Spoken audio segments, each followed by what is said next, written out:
My brothers and sisters, una good morning or good afternoon, good evening. I greet una according to una time. I may still be Anthony, the anchor man for First Aid Immigrant Solution.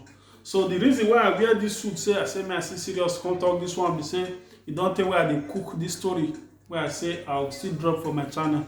So the story don't done, I make me come drop am for here. So what be the story? Na extinction. What be extinction?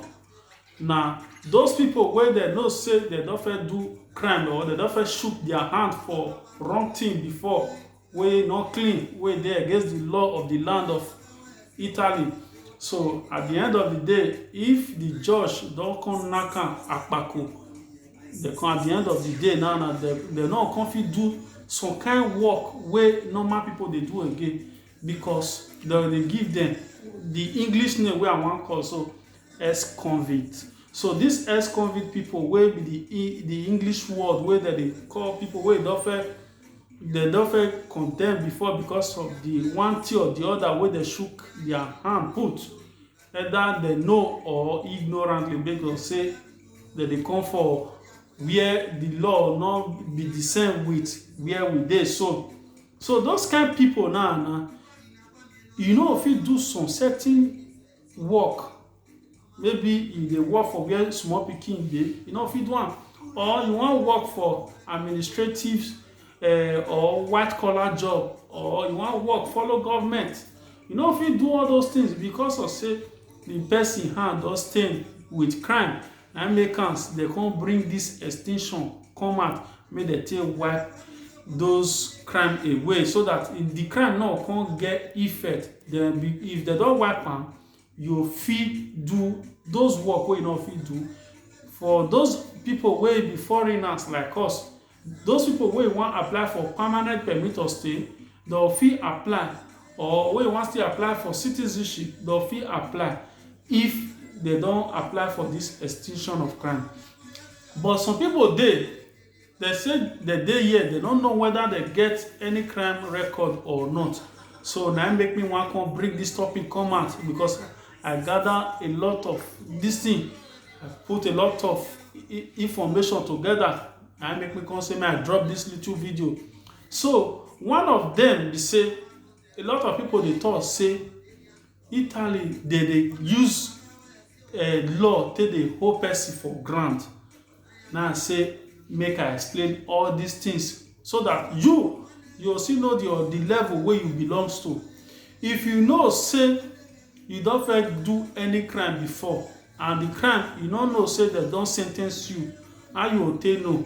You will go procura for the city or the country where you dey. If you dey Italy, if you go procura, tell them say you wan do casellario judiciario or fedina penale, na the same thing. Wetin e mean say na crime record. So if you ask for crime record, they'll tell you whether they don't condemn that person, they'll write am for them. If they don't write am for them, you'll see what they call nulla, which means nothing dey there. So anybody wey they don't condemn before, where they give extinction of crime to, that person, you know, see anything for them, e go dey empty. Now there they put all those record put, and there they keep am. So if they look for work and they don't take that person for work, not to say now because of say you be black or not be black, because of say some of the reason I be this, say you don't first shook your hand for wrong thing before, and they don't condemn that person, and that person case e dey there for casellario judiciario or fedina penale. If they tell you say certificato de casellario or fedina penale, all of them now the same thing, now just one name for different things. They want use and they confuse us. Now say me I come bring am to us, me I tell explain am. Another thing again, what of people where they get pending charges? Those people where they get pending charges that they call carico pendenti. Those people now, people where you know say they get investigation in progress, or somebody where get denuncia, where they talk say they don't lay complaint, say this person do one thing or the other. If they in progress, investigation never finish, and then they put on.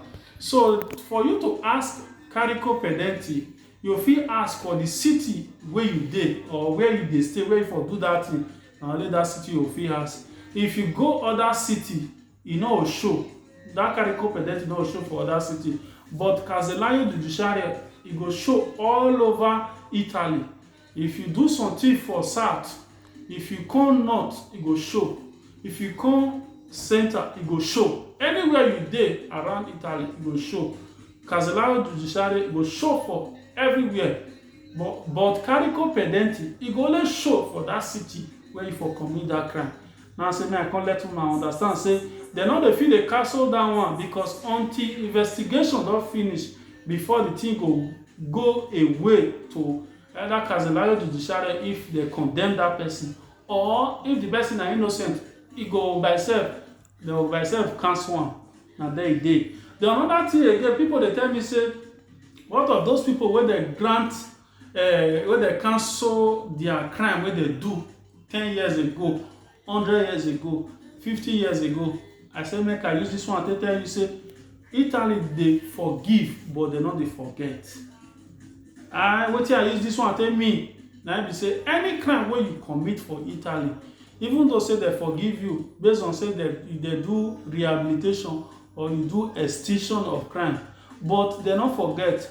If you wan know say make I shock you say wetin I talk so na true, if you go procura for anywhere wey you dey for Italy, if you wan know say your crime record pure as white like a snow, wetin you go do, you go any procura for Italy, tell them say you wan do visura de Casellario. This visura de Casellario so na there that they put any crime wey person don commit for Italy, na there that they drop am put.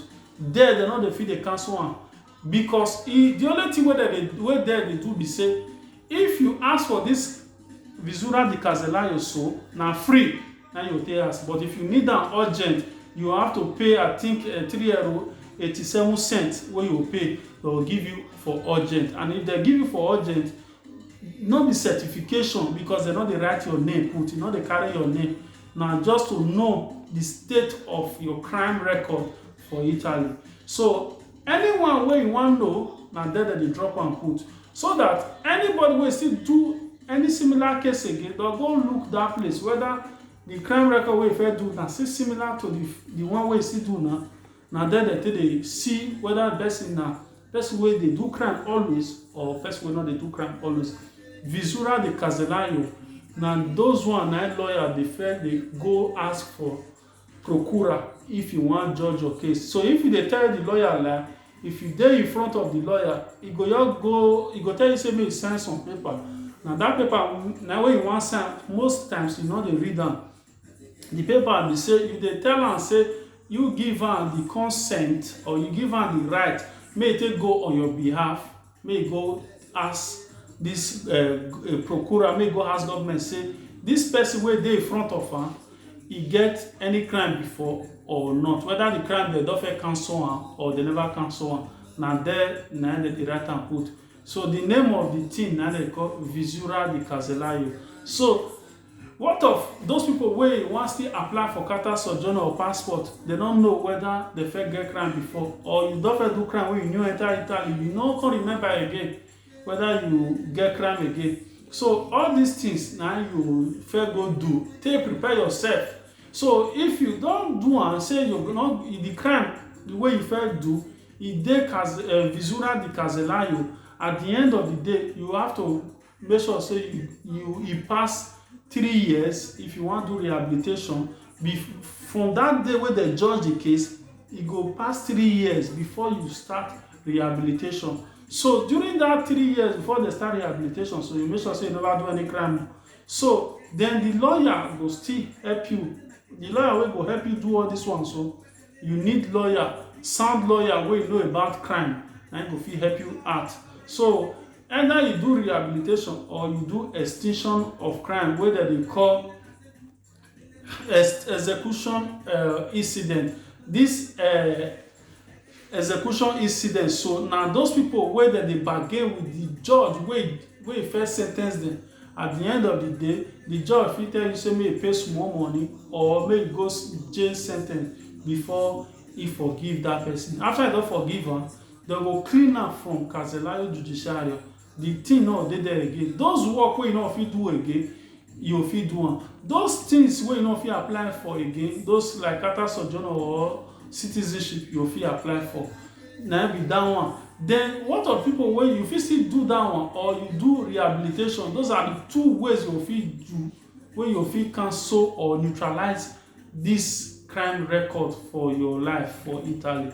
Those people wey wan do rehabilitation, you make sure say still pass 3 years. At the end of the day, you still need a lawyer. So rehabilitation won't be say you need to still pay the cost of the judge. You pay the person wey you offend, wey you offend well you pay am. After you don pay the cost wey the judge take sit and the people wey dem use around before dem give you rehabilitation.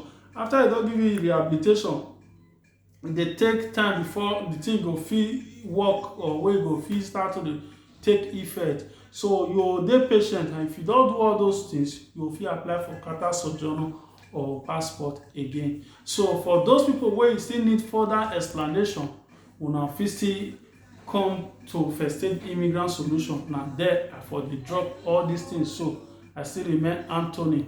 Please don't forget to subscribe. As you do so, God bless you. Una bye bye.